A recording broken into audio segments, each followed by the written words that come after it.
الحمد للہ رب العالمین وصلی اللہ وسلم علی نبینا محمد وعلی آلہ وصحبہ اجمعین۔ قربانی سے مراد وہ جانور ہے جو عید کے دن اللہ تعالیٰ کا قرب حاصل کرنے کے لیے ذبح کیا جائے۔ ہر مسلمان گھرانہ جو جانور ذبح کرنے کی قدرت رکھتا ہے اسے قربانی کرنا چاہیے۔ قربانی کی استطاعت ہونے پر قربانی نہیں چھوڑنا چاہیے۔ قربانی نبی اکرم صلی اللہ علیہ وسلم کی سنت مبارکہ رہی ہے۔ رسول اللہ صلی اللہ علیہ وسلم مدینہ میں 10 سال مقیم رہے۔ اس دوران آپ صلی اللہ علیہ وسلم ہر سال قربانی کرتے رہے۔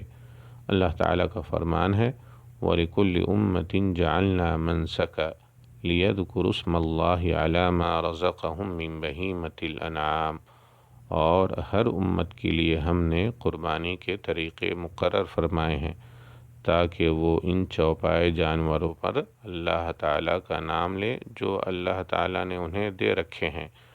سورہ الحج آیت نمبر 34۔ اللہ تعالیٰ کا فرمان ہے فَصَلِّ لِرَبِّكَ وَانْحَرْ، اپنے رب کے لیے نماز پڑھ اور قربانی کر۔ سورہ الکوثر آیت نمبر 2۔